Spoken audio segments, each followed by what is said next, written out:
വെളുപ്പിന് 4:30 ആയപ്പോഴത്തേക്കും ഞങ്ങൾ ഈ പോണത് ബസ് സ്റ്റാൻഡിലായിട്ടാണ് കേട്ടോ. കാരണം ഇവരിന്ന് വീട്ടിലേക്ക് എറണാകുളത്തേക്ക് പോവുകയാണ്.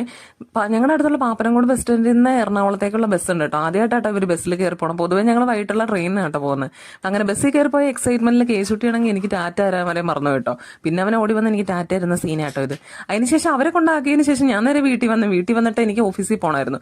ഓഫീസിൽ പോയി കഴിഞ്ഞാൽ വൈകിട്ടത്തെ 5:30 വഞ്ചനാടിനാട്ടോ ഞാൻ പോകുന്നത്.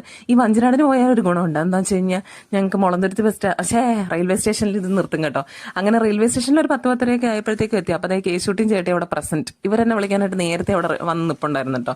പിന്നെ വീട്ടിൽ പോയി നേരെ ഫുഡൊക്കെ കഴിച്ച് ഞങ്ങളുടെ അടുത്തുള്ള പള്ളിയിലേക്ക് കേട്ടോ പോകുന്നത്. അവിടുത്തെ ആ ഒരു പെരുന്നാളാണ് അതിന് വേണ്ടിയിട്ടാണ് പോകുന്നത്. അപ്പം ലച്ചു ഉണ്ട് കേട്ടോ. അപ്പം ഞാനും ലച്ചു അമ്മച്ചിയും ചേട്ടയും കേശൂട്ടിയും കൂടെ കേട്ടോ പോകുന്നത്.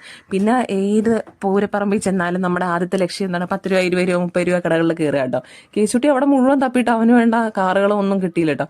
അവസാനം എന്താ ഈ ഒരു കച്ചവടക്കാരൻ്റെ ഈ മാസ്ക് മേടിച്ചപ്പോഴത്തേക്കും കേട്ടോ അവന് സമാധാനമായത്. അങ്ങനെ മാസ്ക് ഒക്കെ മേടിച്ച് നേരെ അതിനുശേഷം ഞങ്ങൾ പുറത്തേട്ടിറങ്ങിയപ്പോഴത്തേക്കും എല്ലാവർക്കും വെള്ളം കുടിക്കാൻ ദാഹിച്ചു. പിന്നെ ഈ കേശുട്ടി ആണെങ്കിൽ ഇത് മേടിച്ച് കുടിച്ച് അങ്ങനെ ഉണ്ടാകും. കൊള്ളാല്ലേ മാസ്കിൽ അവൻ കുടിക്കുന്നത്. അതിനുശേഷം പിന്നെ അവിടെ കുറെ അലുവ കടകളൊക്കെ ഉണ്ട് കേട്ടോ. അലുവ പൊരിയൊക്കെ കടകളുണ്ട്. അങ്ങനെ അലുവ കടകളിൽ കയറിയിട്ട് അമ്മച്ചി അവിടെ നിന്ന് അലുവ മേടിച്ചുകൊണ്ടിരിക്കുക കേട്ടോ.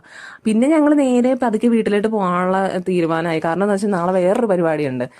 അതിനുശേഷം ഞങ്ങൾ പതുക്കെ നടന്നു. അപ്പോഴത്തേക്കും എന്താ ഐസ്ക്രീം മേടിച്ച് ഇനി വീട്ടിലേട്ടോ. ഇപ്പൊ തന്നെ ഏകദേശം ഒരു 12 മണിയോളൊക്കെ കഴിഞ്ഞിട്ടോ. അന്നാലും അവിടെ മുട്ടം തിരക്കായിരുന്നു, നിറയെ ആൾക്കാരും ഉണ്ടായിരുന്നു.